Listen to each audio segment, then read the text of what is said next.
Hello, everyone. It's Matt Pfeiffer from Supplier Community, and we are here today for another episode of Conversations on Retail. And we are here with my friend, and I say friend because Andy and I have enjoyed a very friendly relationship over the last many years. Conversations on Retail is an opportunity to get to know people that we've had interaction with and have inspired us, but to be quite honest with you, as people that we really don't know. And I wanted to use this opportunity, as I have with other folks in the past, to really get to know Andy better, this person that I've known for probably a dozen years now, and had tremendous respect for, based on the things that he's accomplished. But what we normally do, Andy, is we start by talking about childhood and upbringing, and the purpose for that is to really kind of get to the human being that you are today, and what has motivated you and driven you, and where did passion come from. So Andy, if you would just introduce yourself just really briefly, and I want to kind of get into some questions. Sure. Yeah. Well, look, I mean, my name is Andy Wiseman, as you said. I've lived in Bentonville now for since 2004. So it's been terrific. It's home. It's great. Grew up in the Pacific Northwest, and I think obviously was brought here to work with Walmart on a supplier team many years ago, and it really kind of was a pivotal moment when I came here. But yes, I have a background in retail as well, even before that, as a merchandiser from one of my earliest jobs. And I'm glad to be here hanging out with you.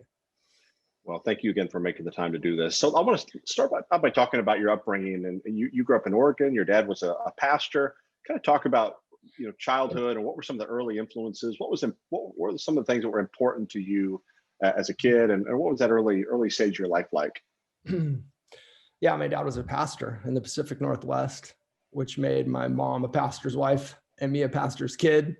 And we lived in smaller communities all across Oregon, Northern California, Washington. Ultimately, kind of landed in Oregon and stayed there for many years. And I think we relocated 2 or 3 times, 4 or 5 times maybe, as I was growing up.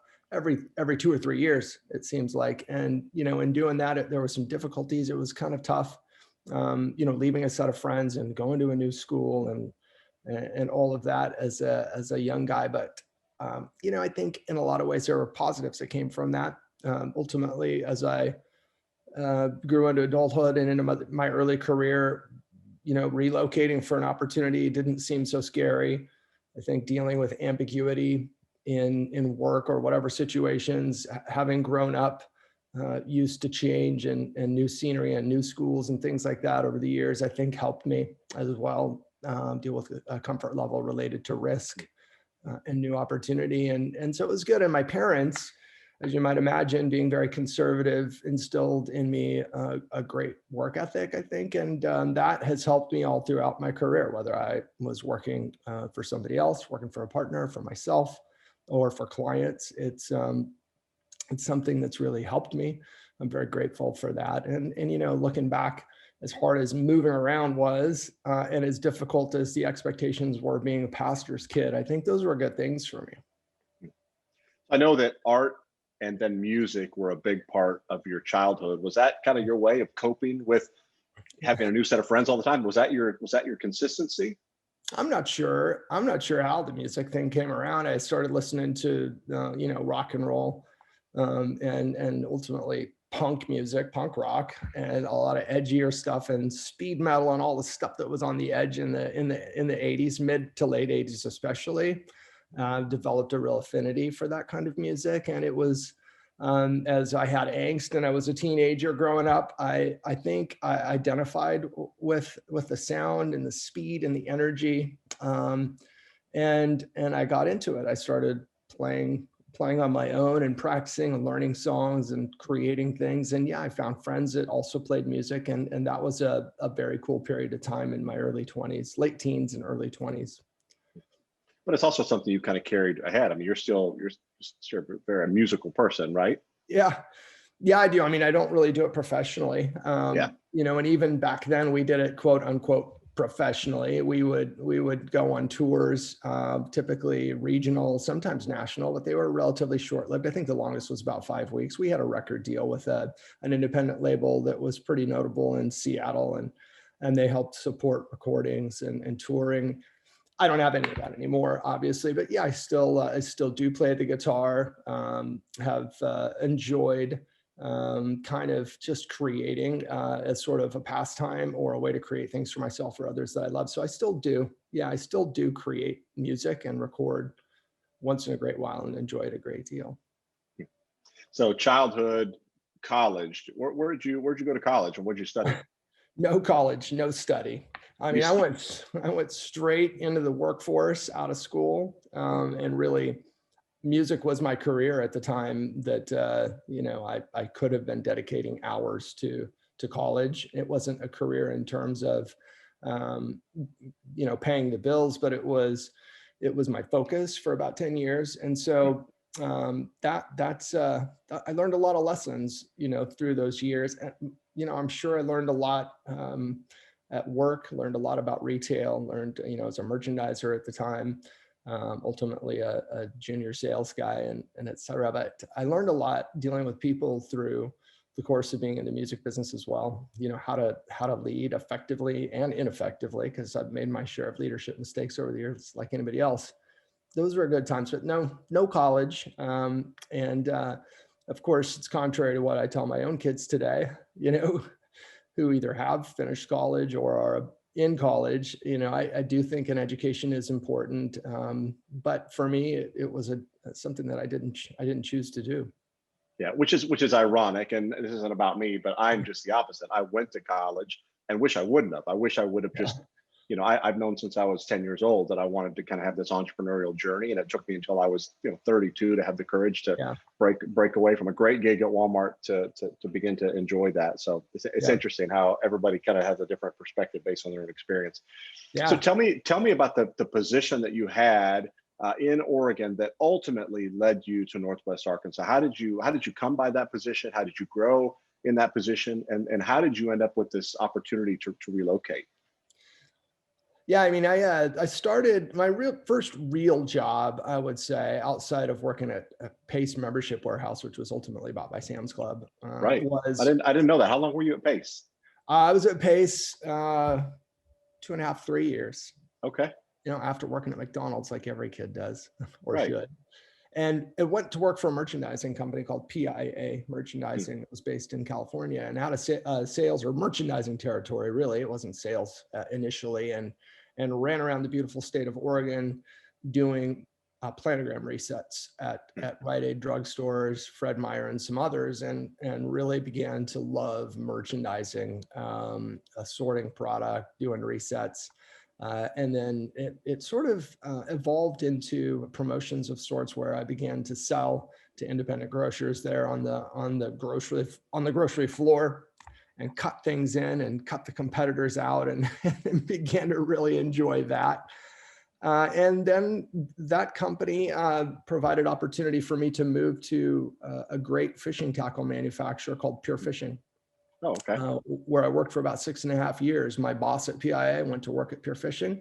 I was fortunate to be taken along with him, and developed a sales territory across Oregon and Washington. Was moved to beautiful Albuquerque, selling tackle in the desert, which was ironic. Grew that territory. That grew to an opportunity in Colorado, and then ultimately was recruited to join the Walmart sales team at Pure Fishing. And I really enjoyed that a lot. And that's how I landed in Bentonville. And that's kind of my retail story. Yeah. And how long were you with Pure Fishing altogether? I think about 6 years. Okay. Yeah. And once you came to Bentonville, how long were you on that team, on the Walmart team? Just under a couple of years. Okay. Yeah.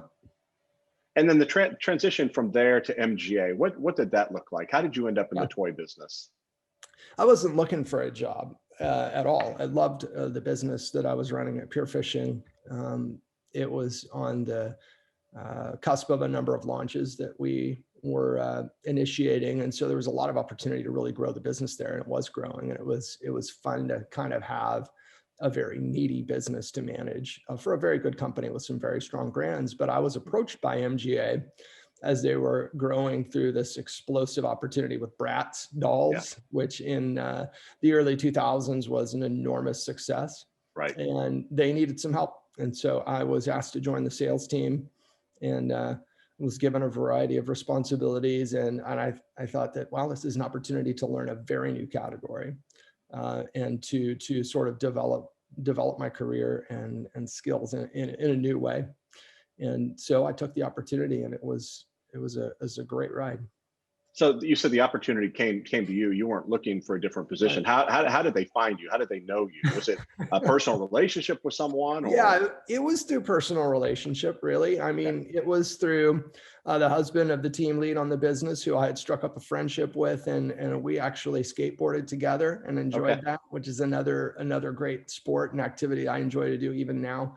And he had mentioned that they needed help, and the doors just kind of opened up there, and began to talk to the team lead about it, and ultimately found myself in California interviewing with their senior leadership, and it's a very cool opportunity for me.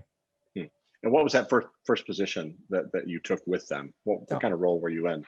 I was junior sales guy on the totem pole. I don't know, national account manager, I think. Okay. Okay. So sales responsibility, less about analytics and replenishment and those sorts of things, Yeah. more about the customer relationship. So Yep. what did you learn at MGA? I mean, you Yeah. must have learned an awful lot. I mean, they're kind of still to this day kind of cowboys, right? In the Yeah. business. Yeah. The guy that runs that business, the founder, Isaac Larian, is a creative genius, and Right. his brands I today. read him on LinkedIn all the time. He's Yeah. definitely a provocateur. Yeah. I learned a lot from him. I mean, that was a great opportunity. It stretched me in ways I never would have expected, both from dealing with a very unique kind of company culture, in terms of just kind of the inner workings of the machine there. But also, it was a cool opportunity to really get my feet wet in the import business. A lot of what we did was import. I got Sam's Club experience at the time, and I sold some terrific programs to Sam's Club, and learned how there to fill out the awful Walmart.com content forms, which is Hmm. something that they probably were trying to punish me with. But it was very, very good experience. I also learned how important speed to market is, and how, when you have an opportunity, a brand that's very strong, to not necessarily dictate terms with the customer, but to really take that consumer demand and leverage it into big opportunity to win for the company that you work for, and for Walmart and Sam's Club. So it was a terrific opportunity to leverage that demand for me, and I learned a lot through that.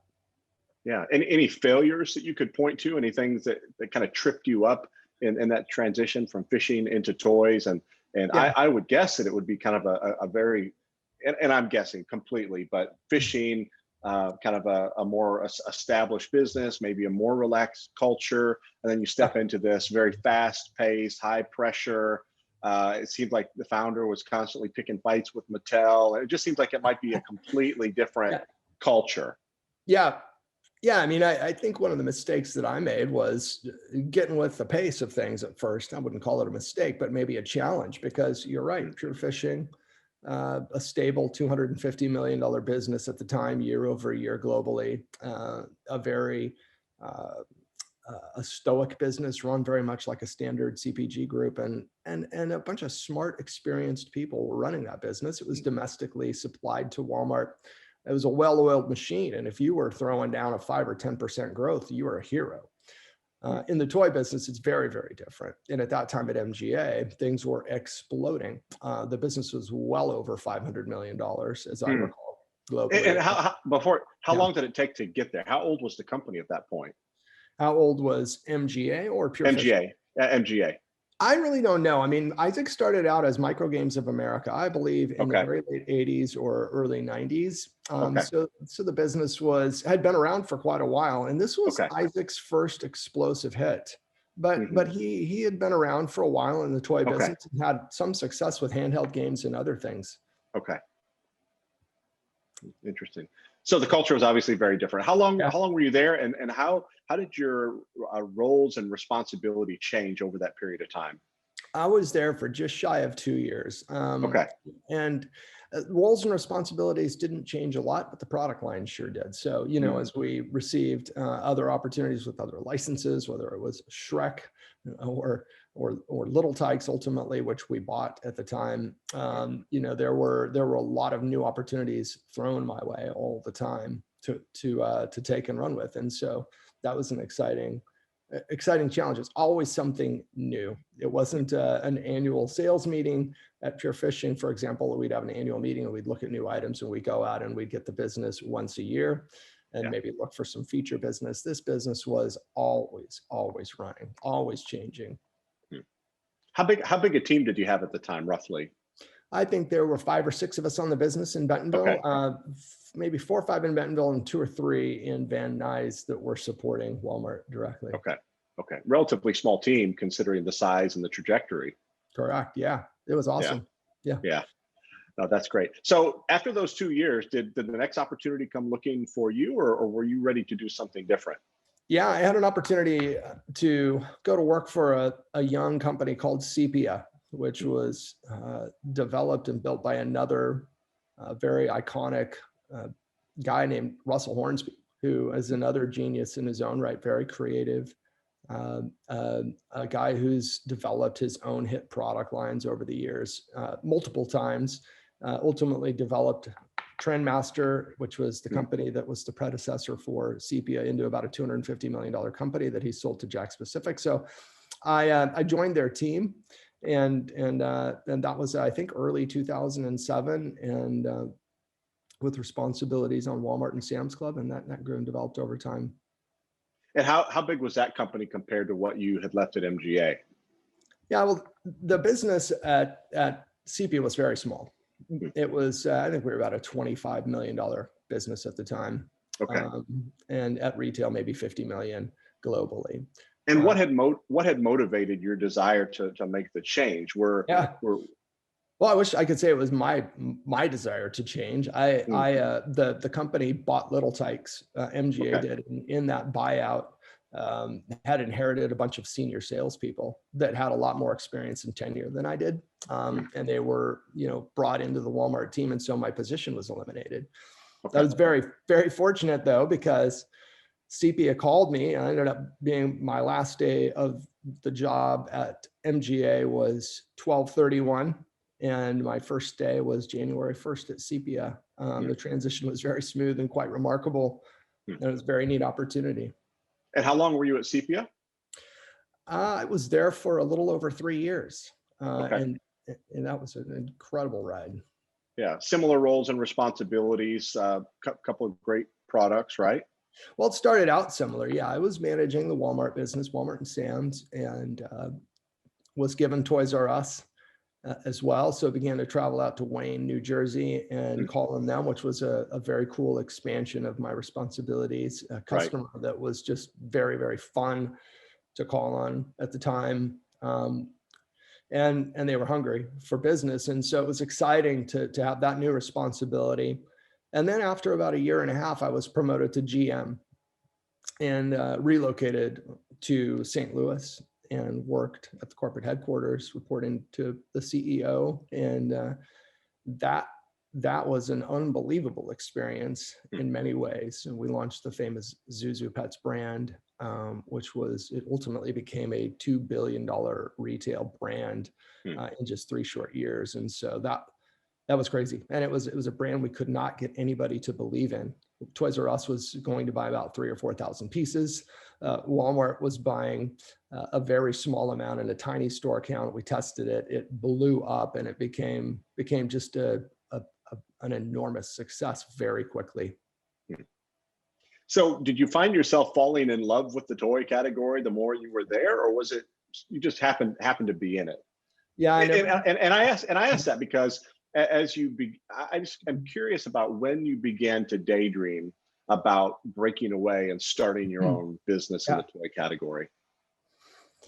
I think what I love about it still to this day is that it's a business that's so creative, and nothing has really changed since the earliest days for me back in 2005 when I began in this industry. I mean, you put together something creative, you develop some decent prototypes, maybe a works-like prototype and a looks-like prototype, and you take it to the world's largest retailers, and you cast a vision as to what it's going to be, and sometimes you're successful, a lot of times you're not.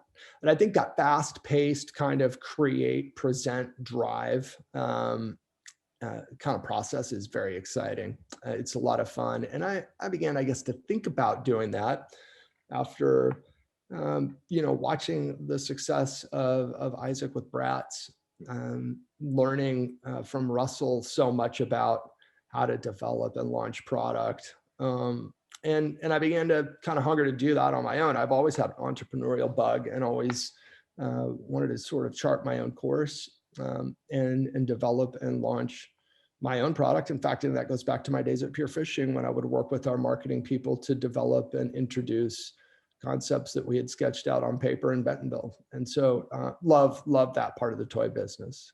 Yeah. So when did you begin daydreaming about Redwood? What would become Redwood Ventures? Was it while you were at MGA? Was it while you were at Sepia? I don't remember the exact time. I'm sure I would say it was probably at Sepia. Okay. As I began to kind of wonder if I could do this myself. I remember thinking that Isaac and Russell, if they can do it, I might be able to do it as well. And I found that sometimes I could, sometimes I couldn't. Maybe a lot of times I couldn't do what they do. Those two are remarkable in their own right. But I began to think that way and began to put together sort of a plan to go and do that, and ultimately did in 2010. Did you have some ideas in mind at the time for what the toys would look like? Or was it just, I want to start an organization that develops these types of products and then we'll kind of figure out what those products look like down the road? Yeah, well, the toy business is all about product, and having something that could work. I would say the two kind of began together. I mean, I realized that we had to have a great product line if we were going to create a great company. And so the two happened about at the same time. And,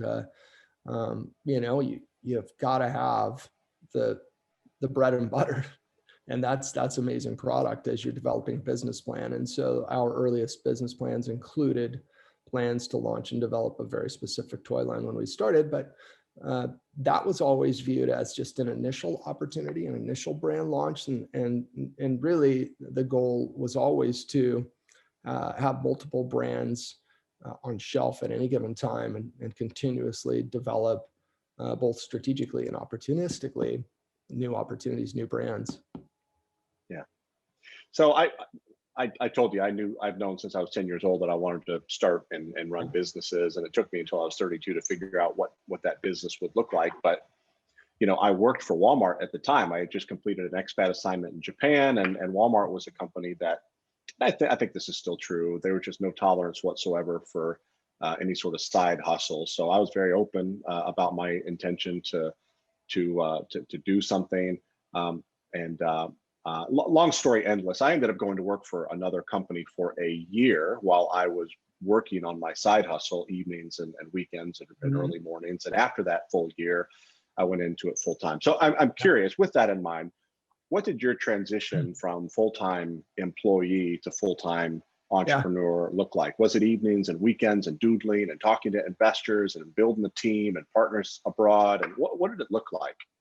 No, I mean, I got bought out of my contract at Sepia and took some time to develop a business plan, raise funding, find partners. And so there was a cold, hard stop for me, which enabled me to completely focus on developing that plan. So you say bought out. So you had partners and venture capital. Well, no, I wish I don't want to confuse Redwood with Sepia. At Sepia, I had a contract, and I basically ended that contract and took the time and proceeds from what was left in that to go ahead and prepare the plans to launch Redwood. I see. Okay, that makes sense. Yeah. So was it only you? Was there a team of people? Yeah, initially it was me and another coworker from Sepia joined me eventually. After he left, he was going to go into retirement, a mentor and an older gentleman from the toy business. And we sort of partnered up and went and found some additional partners, some kind of funding partners, and scratched and put the business together. I think he planned to retire, but has the entrepreneurial bug himself. And was happy to jump in with me as a young whippersnapper, and we put together a plan and ran with it. And what were those first months and even years like between formation of the organization and launching your first product? And was that launch a success? The first months, and maybe the first couple of years, were both more emotionally satisfying and more frightening than anything I think I've ever experienced at work. You know, as I jumped out on my own, there was really no safety net. And the failures that we launched were going to be mine completely. And the success would be mine in a shared sense. And so it was exhilarating to establish a company culture. That was a thrill. And in the early days, I would say the culture that we built was terrific. It was strong. It was focused on the customer, and some values that I had taken with me or developed over the years from great companies like Pure Fishing, especially, that I had worked for. And so I had a great time developing all of that and building it and sort of planting the seeds for what Redwood would become, and really enjoyed that. But as we developed and launched our first product line, we failed dramatically with it. We had focus grouped it with some very smart former Mattel executives, some of who I stay in contact with these days, some very brilliant people. And as we failed, we began to question everything. Well, our focus group's worth it. You know, should we continue as a business? I knew we needed to continue as a business, but there were those that were partners of ours that wondered if we should. And we did, because we knew that we could do it again and again, and we could be successful with other launches. And so ultimately, I spent about 10 years building Redwood into the business that it is, and it still is today. And that was a terrific experience. Yeah. What were some of the highlights in terms of the products that were developed and the successes they had at Walmart and other retailers? Yeah, our first big success was the Little Fishies brand, which was a line of aquatic pets and play sets that we did very well with. And we had to claw, scrape, and fight for everything with that. But it became a very successful brand, and we sold millions and millions of pieces all over the world, and at Walmart here at home. And I'm guessing made great money in the process. Yeah, it was good. It was a high margin product. Velocity was very good at retail. Anytime it went out, we had end cap programs at the time at Toys R Us that ran year over year for 3 or 4 years in a row. It became a doll brand as well. That doll brand remained on shelf at Walmart as late as about 24 months ago. So it was certainly a legacy brand for us, and something that did very well, something that still could be on shelf and do well. And I'm sure you'll see it again soon. That's a great brand. And that taught me that, you know, really defining a product in a way that could appeal broadly to kids, boys and girls, in a broad age sense with a lot of different play patterns was very important. That was our first success. Yeah. So when I first reached out to you about having this conversation, I didn't realize, and you have subsequently reminded me a couple of times, you're no longer at Redwood. I didn't realize that. What drove the decision, and what did that transition out, you know, look like? Did you sell the business? What can you share about that? Sure. Yeah. You know, we developed a number of successes at Redwood. We also developed a number of failures, and that's the nature of any toy business. And we grew ultimately to a business that was about $120 million at retail.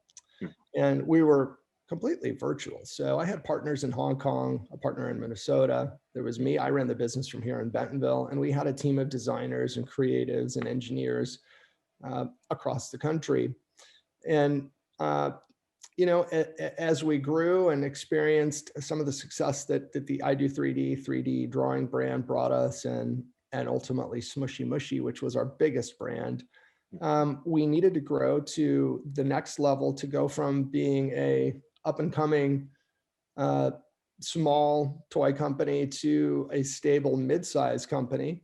And there were just differences that the partners that I had brought into the business and I had in terms of strategy and how we foresaw the business going forward. And so, you know, those things were contentious at times, even though I think ultimately we wanted the same things for the business. We had different plans for the business to get there. And so about 1.5 years ago, I took my part of the business and moved on And so that's kind of how things happen. And I would say that the company still exists, and hopefully will be very successful for many years to come. Yeah. Yeah. Based on what you know now, including kind of this last 12 months of COVID and how it's changed Yeah. so much about the way, we shop and consume, and what would you have done differently? If you were to assume that you would still be involved in Redwood today, what would you have done in the early days of founding that business to have, prepared the business to endure for this past year and then those ahead?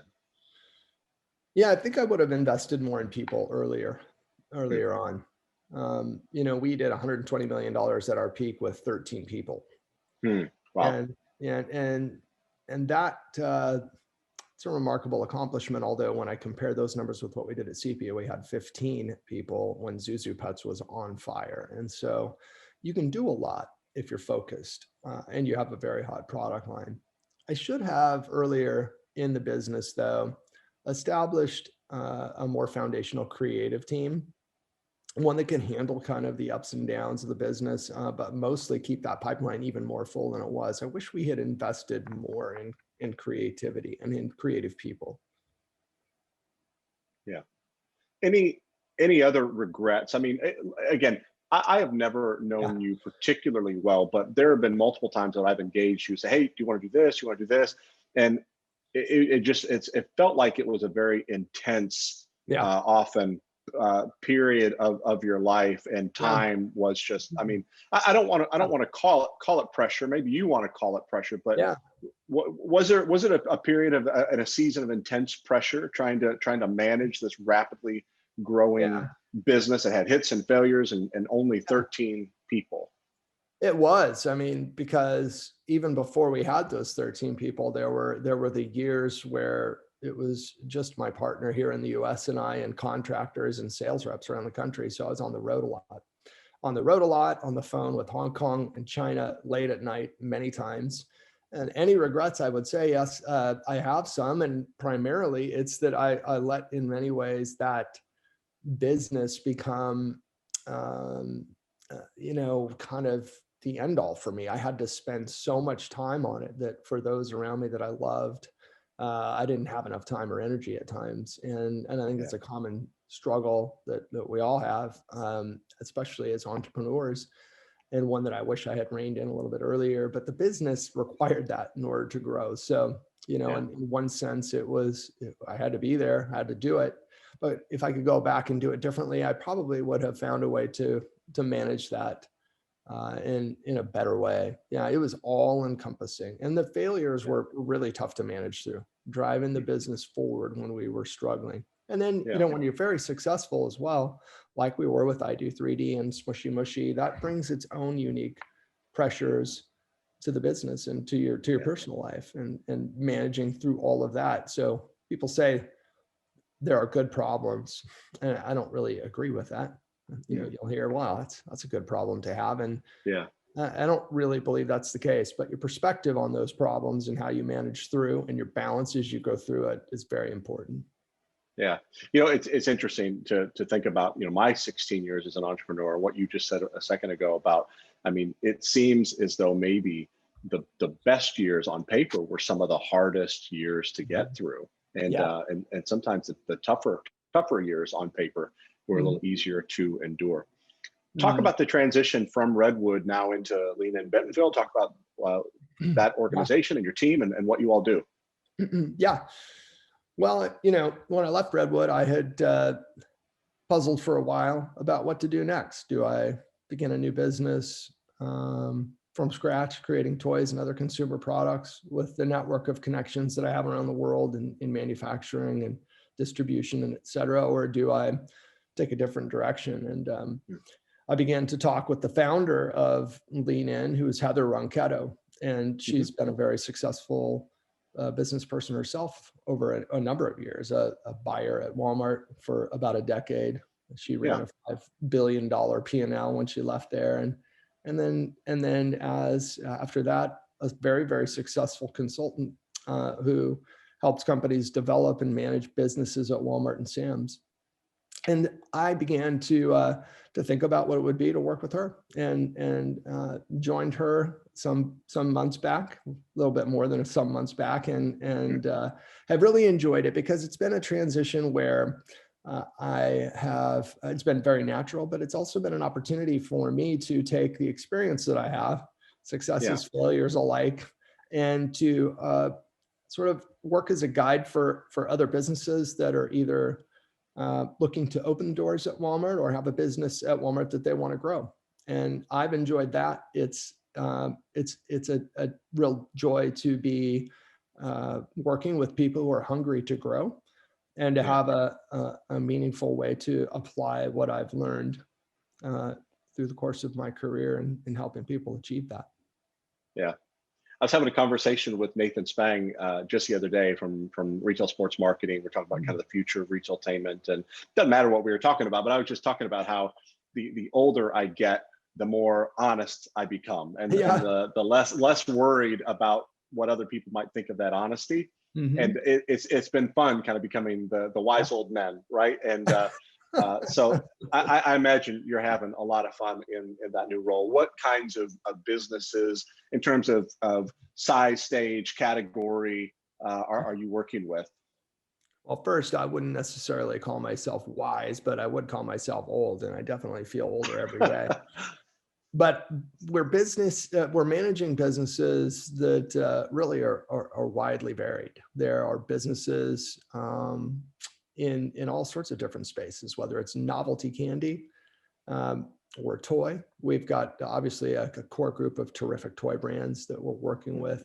Some of those toy brands rely on licenses to be relevant. Some of them couple license with innovation. Some of them are outright innovators themselves. And so we love the core toy business. That's a business we're very familiar with. But we do business in party. We do business in seasonal. We do business in impulse. So we reach really across the box, including sporting goods and beyond. And it's a lot of fun every day to have a focus that's not only multi-buyer, but really multi-category and multi-retail. We have the capability of reaching outside of Bentonville, and have done so successfully with some lines through a network of sales partners that we've developed over the years. And so we're a multifaceted group. We thrive on that variety.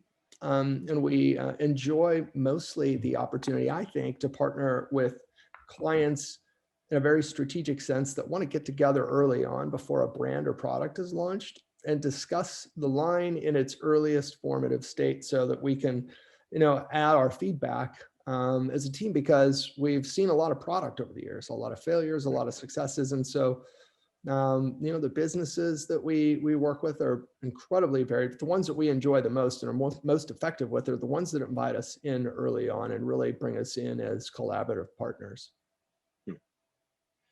Of all the impacts that have been made as a result of COVID, which would you say has been the most profound in terms of how business is done between brand and consumer?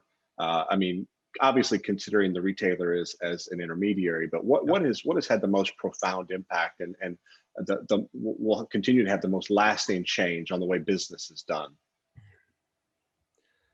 Well, there are numerous things we could talk Yeah. about, but I would say that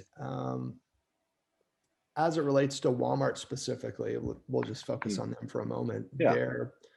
Their ability to drive the online business has changed forever, and I don't think that will ever change. And it's given them a boost up in ways that none of us could have foreseen.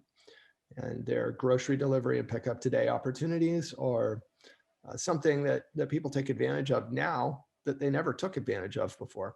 And so those are things that really our clients are thriving on, and it's opportunity for all of us. So I think just that's probably the biggest one I can think of. It. I saw opportunities pop up though in categories at Walmart that we never would have expected, that came out of nowhere, and that highlighted the need for speed to shelf.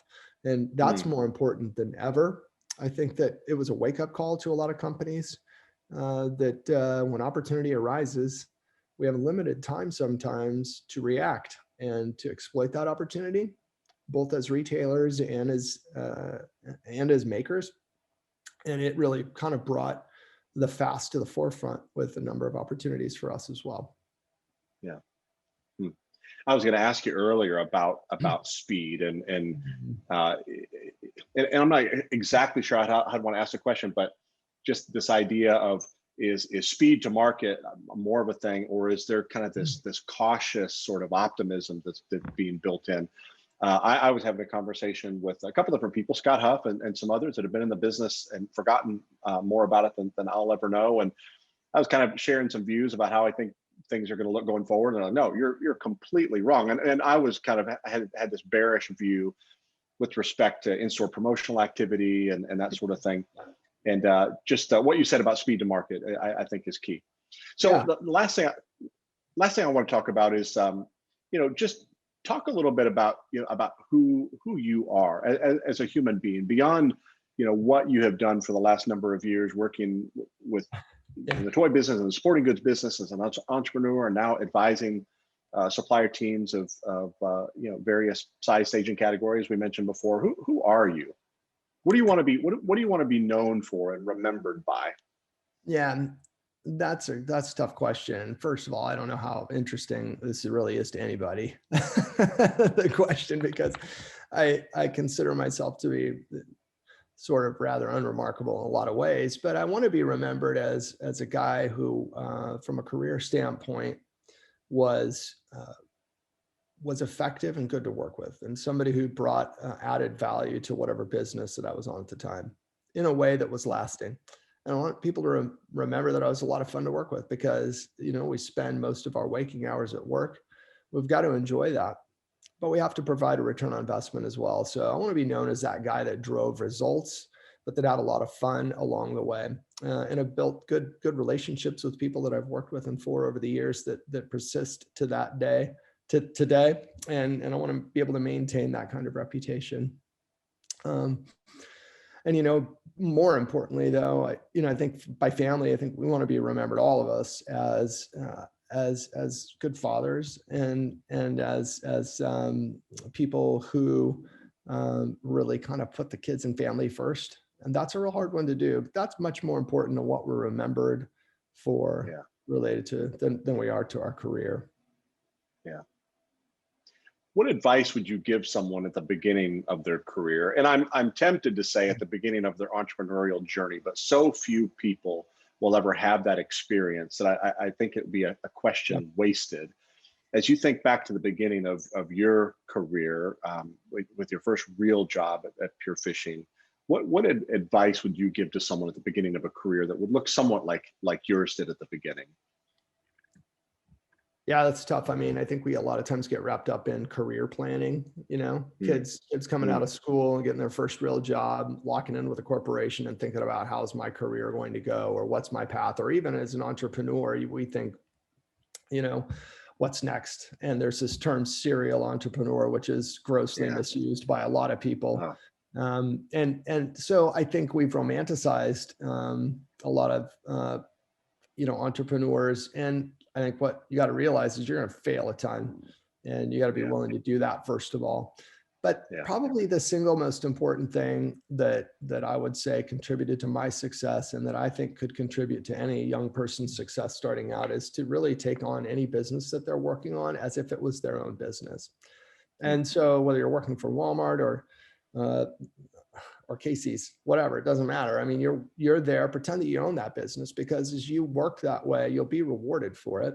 And over time, you will have learned things and acted in a way that will prepare you for entrepreneurship. And so do that, go the extra mile. And then ultimately, when you have your own opportunity to jump out and run your own business, you'll be more successful, because you will have built those kind of career muscles and those reflexes. Yeah. Patience has always been an area that I have struggled in, and a lack of patience with others, and a lack of patience with situations, but even more a lack of patience with myself, and an inability or an unwillingness to blossom where I've been planted, and not always be kind of looking ahead to the what's next. And I wish as a 20 and 30-year-old I would have been much, much more patient and focused on doing the things that I was responsible for in those moments really, really Yeah, well, as opposed to constantly looking ahead to the next. that's good So, advice.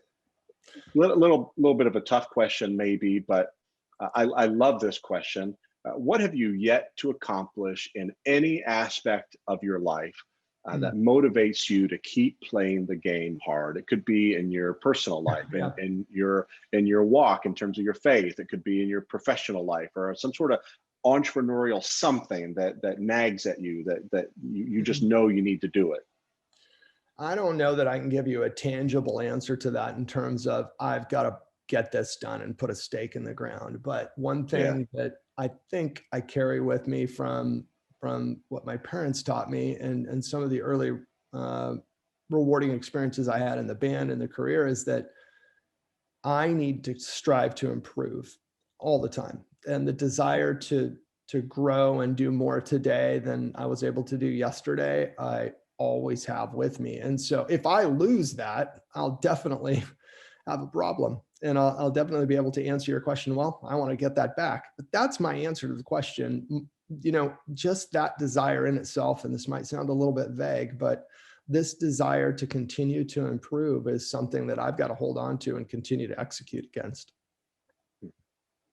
Well, Andy Wiseman, it has been great talking with you. Thanks. You've been really good to me over the years, and when I've asked you to speak, or I've asked for advice, or asked you to help another person, you've always been super, super gracious toward me, and with your time. And Yeah. you're a guy that I've really looked up to. I've admired your hustle, not having any idea what was going on kind of inside your mind and inside this fortress you're trying to protect in terms of your business, your family. But Mm. I really appreciate you making time to Thank visit you. today, and I hope the folks that watch this will gain something from it. And Yeah, me too. best wishes in this new role, and I look forward Thank to you. catching up with you again soon. Enjoyed it. Thanks, Matt. Take care.